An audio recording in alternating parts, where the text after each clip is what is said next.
Hello student, your welcome on my site. देखिए, आज हम इस वीडियो के अंदर प्रश्नावली 4.2 को समाप्त करने वाले हैं। इस प्रश्नावली के दो क्वेश्चन हम पढ़ चुके हैं, पहला और दूसरा पिछली वीडियो में। आज हम इस वीडियो के अंदर प्रश्नावली 4.2 को पूरा कंप्लीट करेंगे।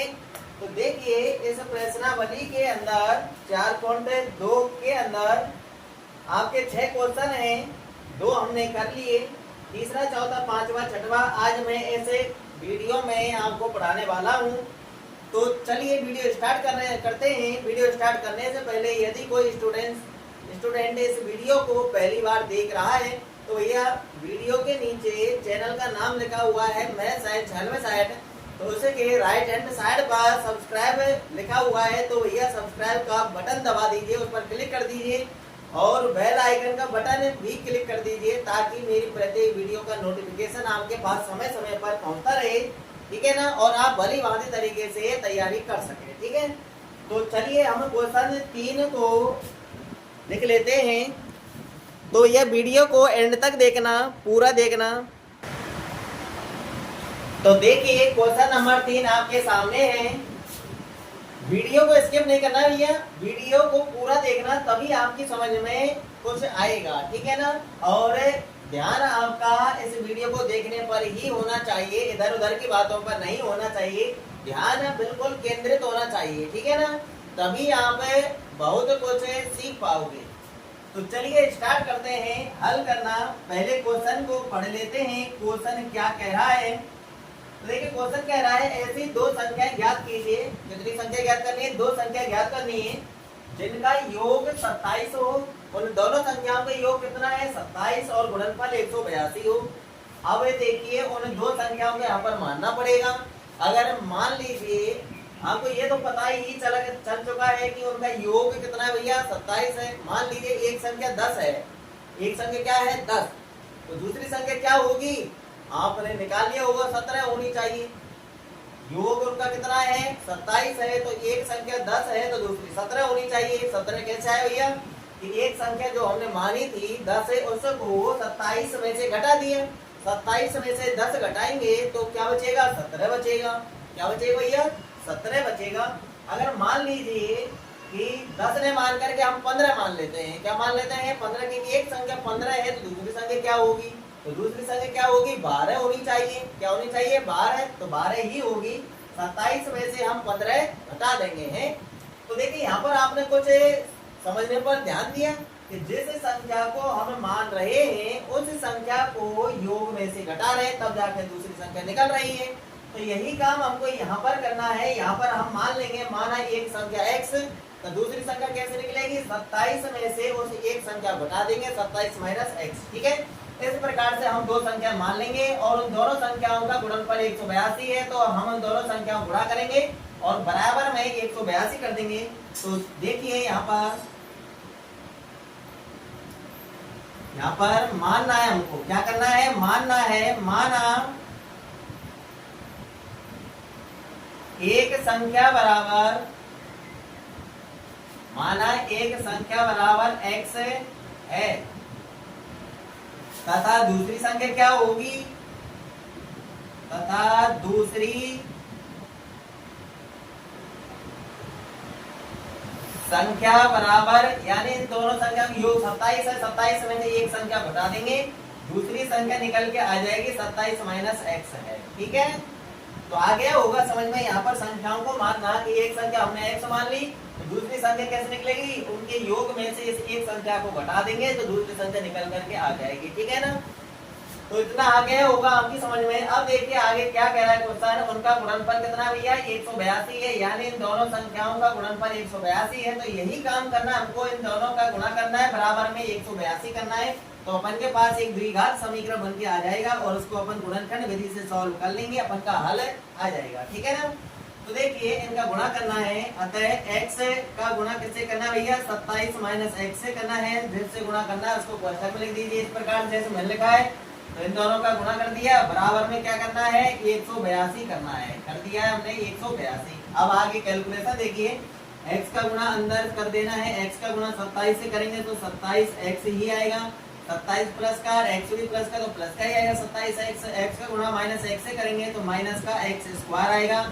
एक्स गुणा एक्स करेंगे, आधार समान होने पर घातें जुड़ जाती है ना, इस एक्स की घात 1, इस एक्स की घात 1 और एक घात 1 और घात 1 कितनी हो गई, एक्स की घात 2 हो गई। ठीक है, यानी एक्स गुणा एक्स करेंगे एक्स स्क्वायर आएगा, ये माइनस का ये प्लस का, तो माइनस का और बराबर में 182 यहाँ का योग करते हैं। ठीक है, इतना कंप्लीट। अब क्या करना है हमको, स्क्वायर वाले को स्टार्टिंग में ले लेना है और अचर पद को इधर ले आना है, पक्षांतरण कर देना है। ठीक है, तो पक्षांतरण करेंगे तो भैया माइनस का एक्स स्क्वायर इधर हो जाएगा। हमें पक्षांतरण नहीं कर रहे हैं एक्स स्क्वायर का, हम सिर्फ आगे लिख रहे हैं। पक्षांतरण करना वो होता है जब दूसरे पक्ष से ये पक्ष में लेके आते हैं। ठीक है, तो देखिए एक्स स्क्वायर माइनस का, तो माइनस का लिख लेंगे स्टार्टिंग में। 27 एक्स प्लस का है तो प्लस का लिख लेंगे 27 एक्स और 182 इधर आएगा तो ये माइनस का होगा, तो इसको लिख लेंगे हम माइनस 182 बराबर हम 0 बचेगा। ठीक है, अब देखिए द्विघात समीकरण तो हमको प्राप्त हो गया, तो हम द्विघात समीकरण को देख रहे हैं कि स्क्वायर वाले का आगे माइनस है और अचर पद के आगे माइनस है। अगर स्क्वायर वाले के आगे माइनस हो तो आपको एक काम करना है कि इस समीकरण में माइनस का गुणा कर देना है। जैसे ही हम इसमें माइनस का गुणा करेंगे तो इस समीकरण के चिन्ह बदल जाएंगे। ठीक है ना, तो माइनस का गुणा करने से इसके चिन्ह बदल देंगे। हम ऐसा क्यों कर रहे हैं, क्योंकि हमसे यानी मैं इसलिए आपको ये कार्य करने के लिए बता रहा हूँ, क्योंकि आप ऐसे ही सॉल्व करेंगे तो आपसे गड़बड़ी हो सकती है, क्योंकि आगे माइनस लगा हुआ है इसलिए। ठीक है ना, तो देखिए यहाँ पर माइनस का गुणा करना है तो एक्स स्क्वायर प्लस का हो जाएगा, माइनस का तो 27 एक्स प्लस का तो ये माइनस का हो जाएगा और 182 माइनस का तो ये प्लस का हो जाएगा, 182 बराबर में 0। ठीक है, इतना आगे होगा समझ में, माइनस का गुणा हम कर चुके हैं। ऐसा आपको प्रत्येक क्वेश्चन के अंदर कर लेना है अगर ऐसा समीकरण आपको प्राप्त हो तो। ठीक है, अब इसको सॉल्व करना है। देखिए गुणनखंड विधि से सॉल्व करने जा रहे हैं। स्क्वायर यानी एक्स स्क्वायर गुणा में देखो आपको क्या संख्या नजर आ रही है, यहाँ पर एक्स स्क्वायर गुणा में कोई भी संख्या नजर नहीं आ रही, तो इसके गुणा में 1 है तो 1 का गुणा हम 182 करेंगे, 182 प्लस का है तो प्लस का ही आएगा। 1 का गुणा हम 182 से करेंगे तो क्या आएगा भैया, प्लस का 182 ही आएगा। अब हमको ऐसी दो संख्याओं को पता करना है जिनका गुणा करने पर आ जाना चाहिए 182 प्लस का, और उन दोनों संख्याओं को जोड़ने पर या घटाने पर आ जाना चाहिए माइनस का 27। अब उन दोनों संख्याओं को पता करने के लिए हम 182 के अभाज्य गुणनखंड कर लेंगे। क्या कर लेंगे भैया, 182 के अभाज्य गुणनखंड कर लेंगे। तो देखिए गुणनखंड करते हैं, 2 का भाग जाएगा 182 में कितनी बार, 91 बार। अब 2 का भाग नहीं जाएगा क्योंकि इकाई अंक 1 है इसका। 2 का भाग कब कब जाता है भैया, जैसे संख्या के इकाई अंक 0, 2, 4, 6, 8 होता है उसमें ही 2 का भाग जाता है। तो भैया 91 में 7 का भाग जाएगा कितनी बार, 13 बार। और 13 में भैया 13 का ही जाएगा क्योंकि 13 एक अभाज्य संख्या है, 13 का भाग 13 में एक बार जाएगा। अभाज्य गुणनखंड हो चुके हैं, यहाँ पर 3 संख्या प्राप्त हुई हैं, तो इन दो संख्याओं का गुणा करके देख लो। 7 दूना 14, एक संख्या प्राप्त हुई 14 और एक हुई 13। ठीक है, तो देखिए 14 का गुणा 13 से करेंगे तो 182 ही आएगा क्योंकि 182 के ही अभाज्य गुणनखंड से प्राप्त हुए हैं ये। ठीक है, अब इन दोनों संख्याओं को जोड़िए, 14 और 13 कितना हो रहा है, 27 हो रहा है, तो यानी 27 बैठ रहा है। ठीक है, तो यानी हमारी यही संख्याएं निकल के आएंगी 14 और 13। अब इसके चिन्ह निर्धारित करने हैं कि ये दोनों प्लस की होंगी या दोनों माइनस की होंगी, या दोनों में से एक प्लस की होगी या एक माइनस की होगी। ठीक है, अब देखिए यहाँ पर 182 प्लस का है, तो प्लस का कब आएगा भैया, जब हम इन दोनों का गुणा करेंगे तो प्लस का आना चाहिए। और प्लस का कब ही आ सकता है, जब ये दोनों प्लस की होंगी या फिर दोनों माइनस की होंगी। अब हमको इतना तो पता चल चुका है कि ये दोनों माइनस की हैं या फिर ये दोनों प्लस की हैं, ये दोनों प्लस की हैं या फिर दोनों माइनस की हैं, हमको बीच वाला बताएगा। बीच में देखिए माइनस का चिन्ह है तो दोनों संख्या हमारी माइनस की लेनी है। किसकी लेनी है, माइनस की। अगर बीच में प्लस का चिन्ह होता हम दोनों को प्लस की लेते। तो चिन्ह निर्धारित कर दिया। अब देखिए ये द्विघात समीकरण आपके किसके पदों में है, ये एक्स के पदों में है, तो हम इनके पीछे एक्स और लगा देंगे। अब इन दोनों को बीच वाले की जगह पर लिख देंगे और बीच वाले को हटा देंगे। तो देखिए आगे इस समीकरण कैसे लिखना है, एक्स स्क्वायर लिख लेंगे। इस 27 एक्स नहीं लिखना, माइनस 27 एक्स हटा दो, इसकी जगह पर इन दोनों को लिख लो। इन दोनों को लिखेंगे तो देखिए माइनस का 14 एक्स माइनस का 13 एक्स, इसकी जगह पर ये दोनों लिख लिए। अब पीछे वाला लिख लेंगे हमें प्लस का 182 और बराबर में 0। यहाँ तक कंप्लीट होता है। अब देखिए दो में से कॉमन लेना है, यहाँ से कॉमन लेना है और यहाँ से कॉमन लेना है, दोनों में से। अब देखिए एक्स स्क्वायर के गुणा में कोई संख्या तो है नहीं, जो संख्या कॉमन आएगी, संख्या तो कॉमन आने वाली है नहीं। यहाँ पर एक्स 2 है, यहाँ पर एक्स घात 1 है, तो यानी एक एक्स कॉमन आएगा, तो एक एक्स कॉमन ले लेंगे हमें। तो बचेगा क्या भैया, यहाँ पर एक्स 2 थे, एक एक्स कॉमन ले लिया तो एक एक्स बचेगा। माइनस का चिन्ह है तो माइनस चिन्ह लगा देंगे। इस x को हमने आगे ले लिया, बचेगा क्या भैया 14 बचेगा। जैसे मैं आपको समझा रहा हूँ वैसे ही आपको सब सोचना है, ठीक है ना, कभी गलत नहीं होगा। अब देखिए ऐसा ही हमको यहाँ से बनाना है, तो देखिए आपको इस कोष्टक में स्टार्टिंग में ही देख लेना है कि स्टार्टिंग में क्या लिखा हुआ है। स्टार्टिंग में x लिखा हुआ है अकेला, वो भी प्लस का, यहाँ पर x के साथ -13 जुड़ा, -13 का गुणा हो रहा है, ठीक है ना। तो -13 हटाना है, हटाने का मतलब -13 कॉमन लेना है। यहाँ से कॉमन लेने के बाद आपको यही लिख देना है x - 14। क्या लिख देना है x - 14 और बराबर में 0 आपका चल ही रहा है। इससे आगे की कैलकुलेशन देखिए मैं इधर करा रहा हूँ आपको।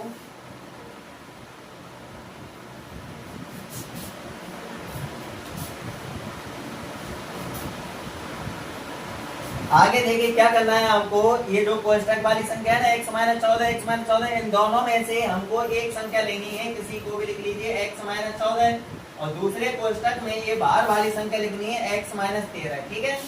तो x लिख लिया, -13 लिख लिया और बराबर में आपका 0 चल ही रहा है। अब आपको क्या करना है पता है, इन दोनों को अलग अलग 0 के बराबर कर देना है। x - 14 बराबर 0 कर लेंगे और x - 13 बराबर 0 कर लेंगे, ठीक है। अब इतना काम कर लिया हमने, दोनों को अलग अलग 0 के बराबर कर दिया। अब हमें पक्षांतरण करके मान निकाल लेंगे x का। तो देखिए यहाँ से पक्षांतरण करेंगे तो -14 को इधर भेज रहे हैं, तो -14 इधर जाएगा, प्लस का होगा तो इधर x बचेगा। x बराबर आएगा आपका 14। कितना आया, x बराबर 14 आ चुका है। यहाँ से भी हमको पक्षांतरण करना है, यहाँ पर जो ये -13 है इधर जाएगा, प्लस का होगा, तो यहाँ से x बराबर आएगा आपका, यानी बराबर किधर x ही तो बचेगा, x लिख लिया, -13 इधर जा रहा है तो इधर जाएगा, प्लस का होगा, 0 अपन को लिखना नहीं, ठीक है। तो x बराबर 13 आया यहाँ से। तो x के दो मान प्राप्त हुए, यहाँ पर x बराबर 14 प्राप्त हुआ और x बराबर 13 प्राप्त हुआ। अब यहाँ पर हमको आंसर देना है कि हमारी, यानी माना गया अतः लिख लेना है। अतः एक संख्या 14 है तो दूसरी संख्या क्या होगी, 13 होगी। 27 में से 14 घटाएंगे तो 14 घटाएंगे 13 ही बचेगा, ठीक है ना। या यही हमारा आंसर होगा। किसी को भी लिख दीजिए, पहले 13 को लिख लो, अगर एक संख्या 13 है तो दूसरी संख्या क्या होगी, 27 - 13 बराबर 14। तो किसी को भी यहाँ पर रख लीजिए x की जगह पर, जिसको रखेंगे उससे ही हमारे वही आंसर निकल के आएंगे जो आने हैं, ठीक है। इसी हिंदी को लिखना है हमको, नीचे माना की जगह पर अतः लिख देना बस। तो देखिए अतः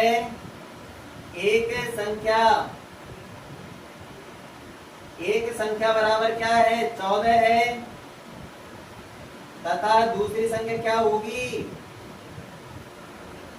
दूसरी संख्या क्या मान रखी हमने ऊपर, 27 - x, 27 में से x का मान घटाना है 14, 27 - 14 बराबर क्या आएगा, 13 है। कितना है, 13, बस यही हमारे करेक्ट आंसर है। अगर यहाँ पर 13 लिखेंगे तो यहाँ पर 27 - 13 बराबर 14 आ जाएगा। दो ही तो संख्या है, 13 और 14, तो यही हमारा करेक्ट आंसर है। इसकी कैलकुलेशन कंप्लीट हो चुकी है। फटाफट स्क्रीनशॉट ले लीजिए और बढ़ते हैं नेक्स्ट क्वेश्चन की तरफ।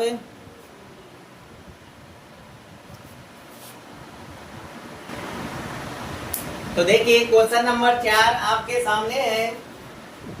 क्या लिखा हुआ है क्वेश्चन 4 में, दो क्रमागत धनात्मक पूर्णांक ज्ञात कीजिए जिनके वर्गों का योग 365 है। दो क्रमागत धनात्मक पूर्णांक है, जैसे 10, 11 क्रमागत धनात्मक पूर्णांक है। अब पूर्णांक समझ लो, मैंने पिछली वीडियो में भी बताया था आपके लिए पूर्णांक है। अगर किसी ने, यदि कोई स्टूडेंट ने मेरी पिछली वीडियो नहीं देखी है तो भैया पिछली वीडियो देख लें। पिछली वीडियो में मैंने प्रश्नावली 1, प्रश्नावली 2, प्रश्नावली 3 और प्रश्नावली 4.1 कंप्लीट कर चुका हूं मैं आपको। तो उन सारी प्रश्नावलियों को वहां से पढ़ लें, ठीक है, एक एक करके डेली कवर कर लें और यहाँ पर भी बने रहे रेगुलर, ठीक है। तो देखिए धनात्मक जो पूर्णांक होते हैं वो पूर्णांक यानी अपन के माइनस अनंत से प्लस अनंत तक होते हैं। वहां तक होते हैं माइनस अनंत से प्लस अनंत तक, यानी -3, -2, -1, 0, 1, 2, 3 डॉट डॉट अनंत तक, ठीक है। तो ये हमारे पूर्णांक हैं। क्या है, पूर्णांक। और यहाँ पर धनात्मक पूर्णांकों की बात हो रही है तो यहाँ पर माइनस के पूर्णांक जो है इनको तो हमें मिटा ही देंगे, क्योंकि इनकी बात यहाँ पर इस क्वेश्चन के अंदर नहीं हो रही है। तो यहाँ पर धनात्मक पूर्णांक की बात हो रही है, तो यहाँ पर ये क्रमागत ही तो है। जैसे 0 और 1 की बात करें तो ये क्रमागत है, 0 के बाद क्या आएगा 1, तो ये क्रमागत है। अगर हम 1 और 2 की बात करें तो पहला धनात्मक पूर्णांक क्या होगा 1 और अगला क्या होगा 2, तो ये भी क्रमागत है। 1 के बाद 2 ही तो आता है। 2 और 3 भी क्रमागत है, धनात्मक पूर्णांक है, क्योंकि 2 के बाद 3 आता है। मान लीजिए पहला धनात्मक पूर्णांक 10 है तो दूसरा क्या होगा, इससे अगला 11 होगा, तो ये भी क्रमागत है। अगर हम 9 और 10 की बात करें तो ये भी क्रमागत है। अगर हम 19 और 20 की बात करें तो ये भी क्या है, क्रमागत है। ठीक है ना। अब देखिए वो क्या कर रहा है कि उन्हें दो क्रमांक जो धनात्मक पूर्णांक हैं उनके वर्गों का योग यानी उनका वर्ग करना पड़ेगा और उनका योग करना पड़ेगा। तो उनका जो वर्ग है उसका वर्ग कर दो, वर्ग करने के बाद उनको जोड़ दो, जोड़ने पर क्या आ रहा है भैया 365 आ रहा। तो यही काम हमको करना है कि उनके वर्गों का योग 365 है, तो हमको भी यही काम करना है, उनका वर्ग करना है, वर्ग करके जोड़ देना है, बराबर 365 कर देना है, एक द्विघात समीकरण प्राप्त होगा। अब यहाँ पर ये देखिए यहाँ पर मानना क्या है कि देखो यहाँ क्रमागत की बात हो रही है ना, तो पहला धनात्मक पूर्णांक हम x मान लेंगे तो दूसरा क्या होगा, अगला एक जोड़ने पर ही तो आता है अगला, तो अगला x प्लस 1 होगा। पहला x होगा तो दूसरा क्या होगा, x प्लस 1 होगा। जैसे मान लीजिए 10 है तो अगला कैसा आएगा, 10 में 1 जोड़ देंगे तो 11 आ जाएगा। 9 और 10 की बात करें तो पहला धनात्मक पूर्णांक 9 है तो 9 में हम 1 जोड़ देंगे तो क्या आ जाएगा, 10 आ जाएगा। यहाँ पर 19 की बात हो रही है तो 19 में 1 जोड़ देंगे तो अगला यानी 20 आ जाएगा। अगर दो क्रमागत धनात्मक पूर्णांकों की बात हो तो एक को मानना है x और दूसरा मानना है x प्लस 1, क्योंकि एक जोड़ने से अगला पूर्णांक निकल के आ जाता है। ठीक है, तो देखिए हमको यही मानना है, माना पहला धनात्मक पूर्णांक, माना पहला धनात्मक पूर्णांक क्या है, x, तथा दूसरा धनात्मक पूर्णांक बराबर क्या होगा भैया, पहले धनात्मक पूर्णांक में 1 जोड़ देंगे तो अगला निकल के आ जाता है, दूसरा तो हम x में 1 जोड़ देंगे। ठीक है ना। जब भी दो क्रमागत धनात्मक पूर्णांक की बात हो तो आप एक पूर्णांक x मानेंगे और दूसरे को x प्लस 1 मानेंगे हमेशा। ठीक है, मान चुके हैं। अब क्वेश्चन कह रहा है इनके वर्गों का योग यानी इनके वर्गों का योग यानी इनका वर्ग करो और इनको जोड़ो तब जाकर के 365 आएगा। तो हम यही काम करेंगे, इन दोनों का वर्ग करेंगे और दोनों को जोड़ देंगे, बराबर में 365 कर देंगे। हमारे पास एक द्विघात समीकरण बन करके तैयार हो जाएगा। तो देखिए x का वर्ग क्या होगा, x स्क्वायर होगा, जोड़ना भी है तो जोड़ दिया, तो इसका तो वर्ग कर लिया है x स्क्वायर। अब इसका और वर्ग करना है x प्लस 1 का, तो x प्लस 1 का वर्ग करेंगे तो इसको कोष्ठक में लिख लो x प्लस 1 का स्क्वायर। ठीक है, ऐसे x प्लस 1 का होल स्क्वायर बोलते हैं इसको, और बराबर हम क्या कर देंगे हमें 365। तो कर दिया हमने वही काम जो क्वेश्चन कह रहा है कि उनका वर्गों का योग, पहला धनात्मक पूर्णांक का वर्ग कर दिया, दूसरे धनात्मक पूर्णांक का वर्ग कर दिया और इन दोनों को जोड़ दिया और बराबर 365 कर दिया। अब इसकी कैलकुलेशन करनी है यानी इसका होल स्क्वायर खोलना है। तो देखिए होल स्क्वायर खोलने का यहाँ पर सूत्र लगेगा a प्लस बी का होल स्क्वायर। तो देखिए यहाँ पर क्योंकि a प्लस बी का होल स्क्वायर बराबर क्या होता है आपको पता है, याद होना चाहिए सभी को, a square plus 2ab plus B square ये होता है। पर ये आता कैसे है इसको देखो यहाँ पर समझ लो, इसको खोलने का तरीका बताता हूँ कि जो स्टार्टिंग में लिखा होता है पहले उसका वर्ग कर देते हैं, यानी a का वर्ग कर देंगे तो ये a स्क्वायर आ जाएगा, आगे प्लस है तो वही चिन्ह लगा देंगे प्लस है, फिर इन दोनों का गुणा करेंगे, a गुणा b करेंगे तो a भी आएगा और a b का 2 गुना भी करना होता है हमको, तो a b का 2 गुना क्या होगा 2ab, तो ये बीच में लिख दिया, फिर पीछे प्लस का चिन्ह लगाना है और पीछे वाले का वर्ग कर देना है, तो b का वर्ग क्या होगा b स्क्वायर। आगे होगा समझ में बोलने का तरीका, इसी तरीके से हमको ये खोलना है। ठीक है, तो देखिए x स्क्वायर आपका जो करते हो प्लस का चिन्ह है तो प्लस का, अब देखिए जो स्टार्टिंग में लिख रहा है पहले उसका स्क्वायर करना है तो x का स्क्वायर क्या होगा x स्क्वायर होगा, आगे प्लस का चिन्ह है तो प्लस का चिन्ह लगा लेंगे। अब इन दोनों का गुणा करना है, एक का गुणा x से करेंगे तो x ही आएगा, एक के गुणा से कुछ फर्क पड़ने वाला है नहीं, तो देखिए एक का गुणा x से करेंगे x आएगा और x का 2 गुना करो, x का 2 गुना क्या होगा x का 2 गुना 2 का गुणा कर दो 2x आएगा,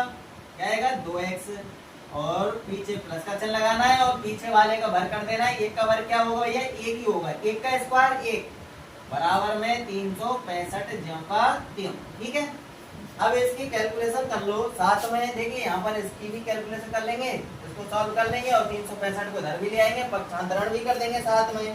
ठीक है, तो देखिए यहाँ पर हमको पक्षांतरण भी कर देना है साथ में और इसकी कैलकुलेशन भी कर लेनी है। तो देखिए यहाँ पर एक्स स्क्वायर ये रहा, एक एक्स स्क्वायर ये रहा, दोनों प्लस प्लस के जुड़ेंगे, एक एक्स स्क्वायर और एक एक्स स्क्वायर, कितने एक्स स्क्वायर हो गए भैया, 2 एक्स स्क्वायर हो गए। तो हम यहाँ पर लिख देंगे 2 एक्स स्क्वायर, एक्स वाला पद एक ही जगह लिखा हुआ है 2x, तो इसको हम जो करते हो लिख लेंगे 2x प्लस का एक आपका जो करते हो और 365 इधर ये प्लस का है, इधर आएगा तो माइनस का 365 और बराबर में 0।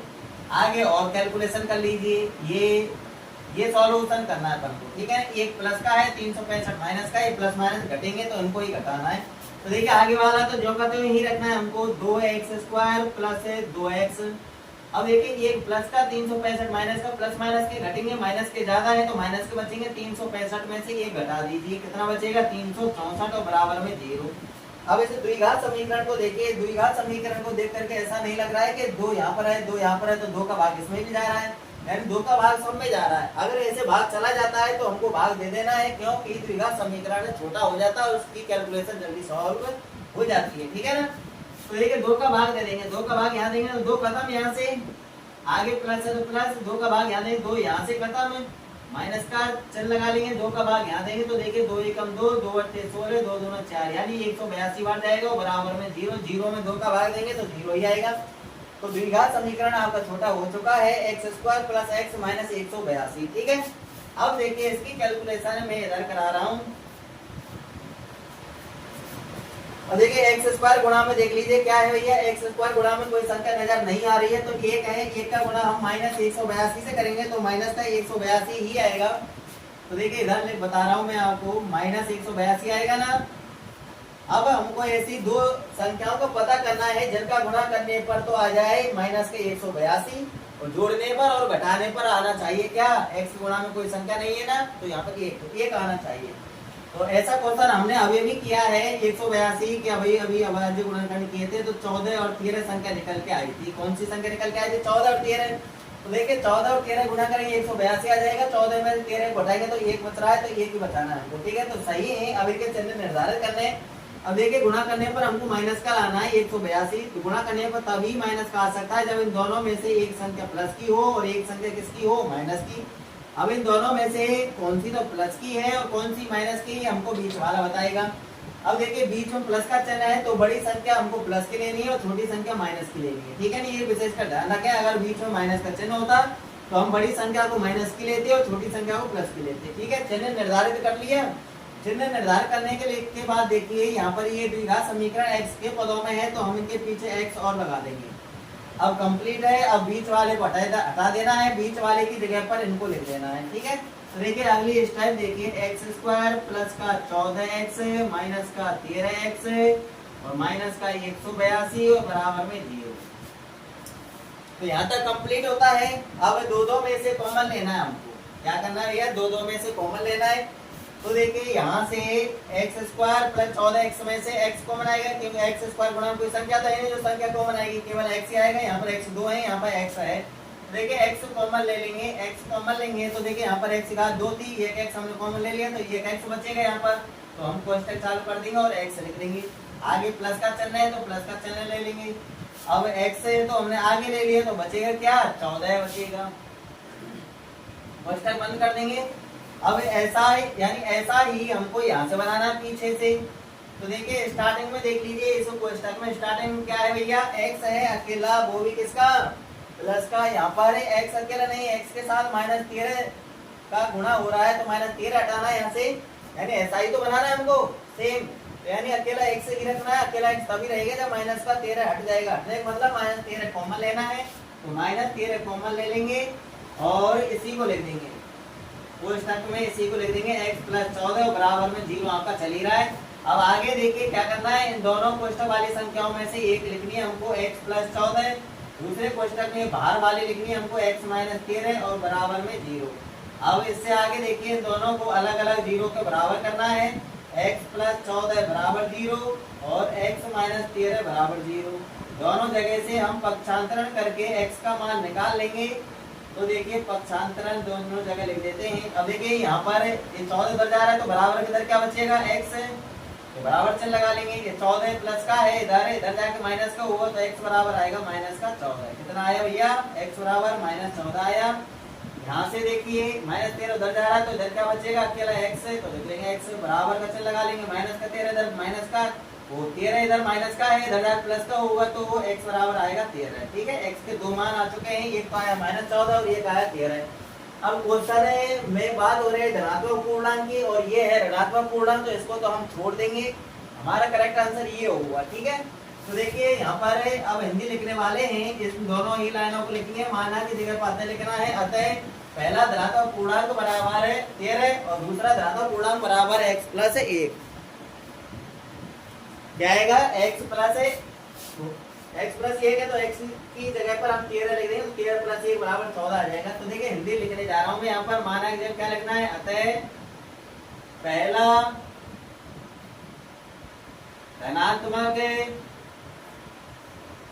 पूर्णांक बराबर x की जगह पर x का मान लिख देना 13। ठीक है, तो पहला धनात्मक पूर्णांक आ गया 13, माइनस के 14 नहीं लिखना क्योंकि ये तो ऋणात्मक पूर्णांक, इसको छोड़ देना है।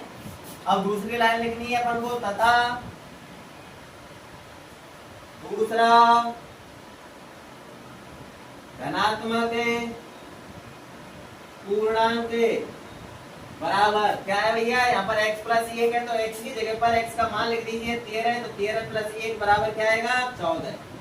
13 प्लस 1 बराबर 14, तो यही हमारे करेक्ट आंसर है। दो क्रमागत धनात्मक पूर्णांक पूछ रहा था तो हमने दोनों क्रमागत धनात्मक पूर्णांक निकाल लिए हैं, एक है 13 और एक है 14। तो 13 14 आया करेक्ट आंसर। तो क्रमागत है ना 13 और 14, तो ये फटाफट स्क्रीनशॉट ले लीजिए। बढ़ते हैं नेक्स्ट क्वेश्चन की तरफ। यदि किसी स्टूडेंट ने अभी तक चैनल को सब्सक्राइब नहीं किया है तो भैया सब्सक्राइब कर लेना, बेल आइकन का बटन दबा लेना, और वीडियो भैया अच्छी लग रही हो तो भैया लाइक में शेयर कर देना और अपने साथियों को और भी जोड़ लेना। ठीक है ना? तो भैया तुम्हारे गणित में अच्छे नंबर कब आएंगे? तब आएंगे जब आप रेगुलर जम करके मेहनत करेंगे, पढ़ेंगे, मेरे साथ मिल करके चलो। आपके गणित में एक भी नंबर नहीं कटने दूंगा। ठीक है, इतनी मेरी गारंटी है। और साइंस भी पढ़ाऊंगा मैं आपके लिए, साइंस से बहुत अच्छी तरीके से पढ़ाऊंगा आपको। तो क्वेश्चन नंबर 5 आपके सामने है। तो देखिए क्वेश्चन नंबर 5 क्या कह रहा है?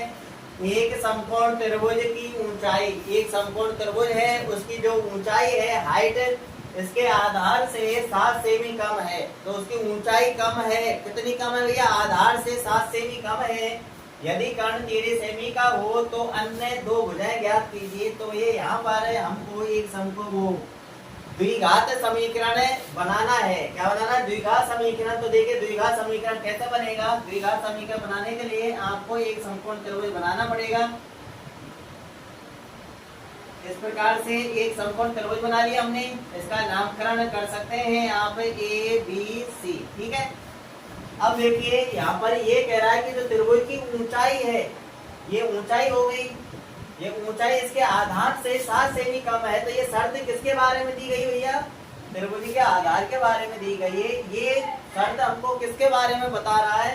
बता रही है कि आधार के बारे में बता रही है कि ऊंचाई के बारे में बता रही है? तो ये शर्त हमको ऊंचाई के बारे में बता रही है कि इस समकोण त्रिभुज की जो ये ऊंचाई है, ये आधार से 7 सेमी कम है। त्रिभुज की भुजाओं से तो आप परिचित होंगे, नीचे वाली भुजा आधार, ये ऊंचाई होती है और ये क्या होती है? कर्ण होती है। तो ये यहाँ पर आधार को हम x मान लेंगे, क्योंकि आधार के बारे में शर्त नहीं दे रखी है, ऊंचाई के बारे में शर्त दे रखी है, इसलिए आधार x मानेंगे। ऊंचाई क्या होगी? आधार से 7 सेमी कम है, तो यानी आधार में से 7 घटा दो, x में से हम 7 घटा देंगे, तो ये ऊंचाई आ गई। और कर्ण दे रखा है आपको 13 सेमी। क्या दिया हुआ है? 13 सेमी। ठीक है ना? ये भी सेमी में है, किसमें है? सेमी में। अब पाइथागोरस प्रमेय लगानी होगी इस समकोण त्रिभुज के अंदर हमको, तब जाकर के एक द्विघात समीकरण बनेगा। ठीक है, समकोण त्रिभुज बात आ रही है तो समकोण त्रिभुज बात आ रही है तो द्विघात समीकरण हमारा तभी बनेगा जब इसके अंदर हम पाइथागोरस प्रमेय लगाएंगे। याद रखना है, अच्छा क्वेश्चन है, एग्जाम में कई बार आ चुका है। ठीक है, तो यहाँ पर हमने किसको माना भैया? समकोण त्रिभुज के आधार को x माना और ऊंचाई क्या निकल के आई हमारी? x - 7 निकल के आई। तो यहाँ पर मान लेंगे हमें, माना समकोण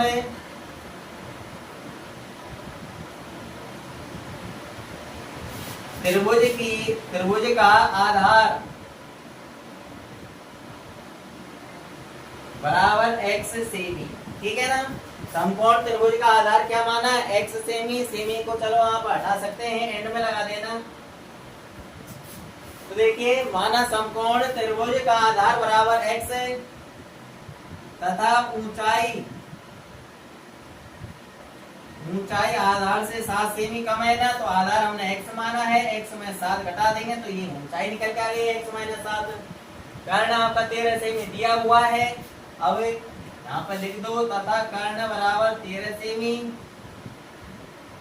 कर्ण बराबर 13 सेमी। हमको एक द्विघात समीकरण बनाना है। द्विघात समीकरण तब ही बनेगा जब इसमें हम पाइथागोरस प्रमेय लगा देंगे। हम यहाँ पर लिख देंगे अतः पाइथागोरस प्रमेय से, पाइथागोरस प्रमेय से, पाइथागोरस प्रमेय से। ठीक है। कई स्टूडेंट पाइथागोरस प्रमेय नहीं जानते होंगे तो ये याद कर लेना। पाइथागोरस प्रमेय बहुत ही सरल है, आपने पढ़ रखी होगी 8वीं में 9वीं में पढ़ रही होगी। कर्ण स्क्वायर बराबर आधार स्क्वायर प्लस लंब स्क्वायर, ये आपकी पाइथागोरस प्रमेय है। कर्ण स्क्वायर बराबर आधार स्क्वायर प्लस लंब स्क्वायर होता है। याद कर लेना भैया। अगर किसी को याद नहीं हो तो गणित में सूत्र पहले याद होना जरूरी है। अगर आपको सूत्र याद नहीं है तो गणित में आप सवालों को नहीं कर पाएंगे। तो गणित में जितने भी सूत्र आएंगे उन सभी सूत्रों को आप तुरंत याद कर लेना। ठीक है। अब चलिए यहाँ पर मान जमाते हैं। तो देखिए कर्ण दिया हुआ है 13 सेमी, 13 रख देंगे हम कर्ण की जगह पर। कर्ण का स्क्वायर हो रहा है, 13 का भी स्क्वायर करना है, बराबर से लगा लेंगे। आधार हमने क्या मान रखा है, x मान रखा है, तो आधार की जगह पे x लिख देंगे। आधार का स्क्वायर हो रहा है तो x का भी स्क्वायर हो जाएगा। आगे प्लस है तो प्लस लगा देंगे। लंब यानी ऊंचाई, लंब का मतलब ये लंब, यहाँ पर ये 90 डिग्री कोण बन रहा है ना, तो ये अपन की जो ऊंचाई होती है इसी को अपन लंब कहते हैं। तो देखिए जो ये लंब है, लंब कितना है x माइनस 7, तो लंब की जगह पर हमको x माइनस 7 लिखना है। लंब का स्क्वायर हो रहा है तो x माइनस 7 का भी स्क्वायर करना है। स्क्वायर हमको कोष्ठक लगा के करना होगा क्योंकि यहाँ पर दो पद हैं इसलिए। ठीक है ना। अब देखिए इसका होल स्क्वायर भी खोलना है और इनका वर्ग भी करना है। तो 13 का वर्ग 169 होता है। कितना होता है 169 बराबर x स्क्वायर जो कहते हो प्लस का चिन्ह है, प्लस से लगा लेंगे। तो देखिए इसका होल स्क्वायर खोलते हैं। जो स्टार्टिंग लिख रहा है पहले उसका स्क्वायर करेंगे तो x का स्क्वायर क्या होगा x स्क्वायर। आगे माइनस चिन्ह है तो माइनस का चिन्ह लगा देंगे। अब इन दोनों गुणा करना है। 7 का गुणा x से करना है, 7x आएगा। 7x का 2 गुना करो, 7x गुणा 2 से कर दो, हो जाएगा 2 गुना 7 दूना 14x आएगा। कितना आएगा 14x। अब पीछे प्लस का चिन्ह लगाना है और 7 का वर्ग कर देना है पीछे वाले का। 7 का वर्ग क्या होगा 49। ठीक है ना। कंप्लीट हुआ इतना। अब देखिए क्या करना है, 169 को उधर ले जाना है। क्यों, इसको उधर क्यों लेके जा रहे हैं, इनको इधर क्यों नहीं लेके आ रहे। ये इनको भी हम इधर लेके आ सकते हैं परंतु उधर ज्यादा पद हैं, इनके ज्यादा पदों के चिन्ह चेंज करने हैं। अगर हम 169 उधर लेके जाएंगे तो अकेला है, अकेले का ही चिन्ह चेंज होगा। तो उन सबको इधर लाने के बजाय इसको ही उधर भेज देते हैं। ठीक है। तो इधर क्या बचेगा 0 बचेगा। पक्षांतरण कर रहे हैं साथ में हमें, तो इधर क्या बचेगा 0। तो 0 को हम इधर नहीं लिख करके हम इधर लिख देंगे। ठीक है। चाहे 0 इधर लिख लो चाहे इधर लिख लो, एक ही बात है। अब देखिए x स्क्वायर कितने x स्क्वायर हो गए 2x स्क्वायर हो गए। आगे माइनस का 14x जो करते हो, प्लस का 49 भी जो करते हो, 169 उधर जाएगा तो माइनस का होगा तो 169 और बराबर में 0। ठीक है। आगे देखिए 2x स्क्वायर माइनस का 14x ये जो करते हो रखना है, इनकी कैलकुलेशन करनी है। माइनस का तो 169 है और प्लस का 49 है। प्लस माइनस की संख्याएं घटेंगी, माइनस की ज्यादा है, माइनस बचेंगी। 169 में से 49 घटा दो तो ये 120 बचेगा। कितना बचेगा 120 और बराबर में 0। अब देखिए इस द्विघात समीकरण को देख करके आपको ऐसा नहीं लग रहा है कि 2 का भाग सभी पदों में चला जाएगा। अगर 2 का भाग सभी पदों में जा रहा है तो हमको देना है। ठीक है। ताकि द्विघात समीकरण एक छोटा हो जाए। और देखिए 2 का भाग यहाँ देंगे तो 2 हट जाएगा यहाँ से, यहाँ पर अकेला x स्क्वायर बचेगा। क्या बचेगा x स्क्वायर। 2 का भाग 14 देंगे तो 7 बार जाएगा, माइनस का चिन्ह लगा लेंगे। 7 बार भाग गया 7x आया। आगे माइनस चिन्ह माइनस से लगा लेंगे। 2 का भाग 120 में देंगे कितनी बार जाएगा 60 बार और बराबर में 0। द्विघात समीकरण हमने सही ढंग से जमा लिया है। अब इसकी कैलकुलेशन करनी है, यानी इस द्विघात समीकरण को गुणनखंड विधि से सॉल्व करना है। एक्स स्क्वायर गुणा में कोई संख्या है नहीं है, एक है, तो एक का गुणा हमको -60 से करना है, तो -60 ही आएगा। कितना आएगा? -60। अब हमको ऐसी दो संख्याओं का पता करना है।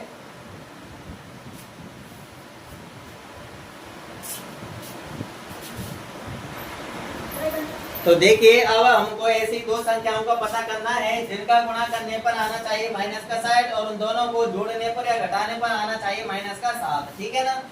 तो चलिए 60 के अभाज्य गुणनखंड कर लेते हैं। 60 के अभाज्य गुणनखंड करेंगे तो देखिए 2 का भाग जाएगा 60 में 30 बार जाएगा, 30 में 2 का भाग जाएगा 15 बार जाएगा, 2 का भाग 15 में नहीं जाएगा, 3 का जाएगा, तो 3 का जाएगा 5 बार, और 5 में 5 का जाएगा 1 बार। ठीक है, कितनी संख्याएं प्राप्त हुई? 4 संख्याएं प्राप्त हुई। अब देखिए यहाँ पर इन 3 संख्याओं को गुणा कर लो, ऊपर वालों का 2 गुणा 2 करेंगे 4, 4 गुणा 3 करेंगे 4 से 12, और एक संख्या को अपन अलग छोड़ देंगे। ठीक है ना?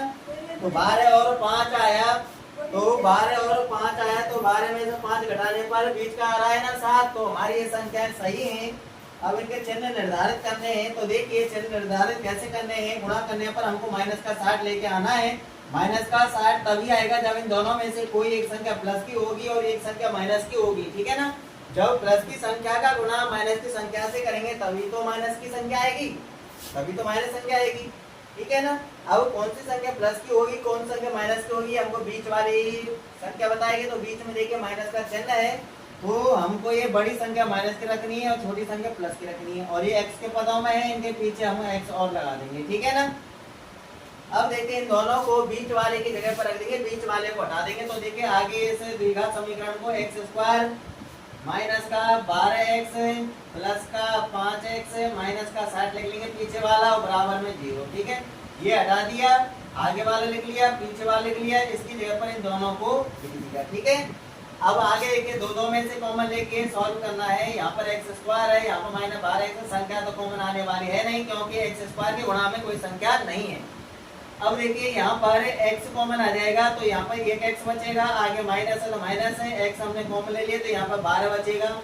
ऐसा ही हमको यहाँ से बनाना है। तो देखिए यहाँ पर अकेला x है, वो प्लस का x के साथ प्लस का 5 है का गुणा हो रहा है, तो 5 हटाना है। 5 हटाने मतलब कॉमन लेना है, और इसी को लिख दीजिए x - 12 और बराबर में 0। ठीक है, अब इन दोनों कोष्ठक वाली संख्याओं में से दोनों में से एक को लिखना है x - 12, दूसरे कोष्ठक में बाहर वाली संख्या लिखनी है x + 5 और बराबर में 0। अब दोनों को अलग अलग 0 के बराबर कर देना है, x - 12 बराबर 0 और x + 5 बराबर 0। ठीक है, और दोनों जगह से हमको पक्षांतरण कर देना है, यहाँ से भी पक्षांतर कर देना है। तो देखिए माइनस का 12 उधर जाए प्लस का, तो यहाँ से तो आएगा x बराबर कितना 12, और यहाँ से प्लस का 5 दूसरे पक्ष में जाएगा तो ये माइनस का होगा, तो यहाँ से x बराबर आएगा -5। ठीक है, तो देखिए यहाँ पर x हमने आधार माना था, आधार यानी ये लंबाई है, लंबाई कभी ऋणात्मक नहीं हुआ करती है, इसलिए -5 को छोड़ देना है। हमारा करेक्ट आंसर 12 होगा, यानी आधार तो आया 12 सेमी, और ऊंचाई यानी 12 में से 7 घटा देंगे, 12 में से 7 घटा देंगे तो कितनी निकल के आएगी भैया? 5 सेमी निकल के आएगी। ठीक है ना, ऊंचाई। और उस हिंदी को मैं इधर लिख रहा हूं, लिख लेना आप इधर से। तो देखिए माना की जगह पर अतः लिख देना है, अतः आधार कितना आया भैया? 12 सेमी आया। कितना आया? 12 सेमी। तथा ऊंचाई जो है वो आधार से 5 सेमी कम है, तो 12 में से हमें 5 घटा देंगे, वो 7 सेमी कम है तो 7 सेमी घटा देंगे 12 में से, तो कितनी बचेगी? 5 सेमी बचेगी। तो यही हमारा करेक्ट आंसर है। अन्य दो भुजाओं की लंबाई हमसे पूछ रहा था कि अन्य दो भुजाएं ज्ञात कीजिए, और उन दोनों भुजाओं की लंबाई हमने ज्ञात कर ली हैं, एक आई 12 सेमी और एक आई 5 सेमी। ठीक है ना, तो ये क्वेश्चन आपका कंप्लीट होता है। फटाफट स्क्रीनशॉट ले लीजिए। और आपका 6वां क्वेश्चन रहा है, 6वें क्वेश्चन को मैं नेक्स्ट वीडियो में करा दूंगा। आज के लिए इतना ही काफी है, मिलते हैं नेक्स्ट वीडियो में। और वीडियो को ये लाइक कर देना, शेयर कर देना, और चैनल सब्सक्राइब कर लेना, बेल आइकन का बटन दबा लेना, ताकि मेरी प्रत्येक वीडियो का नोटिफिकेशन आपके पास समय समय पर पहुंचता रहे। ठीक है, जब तक के लिए ऑल द बेस्ट।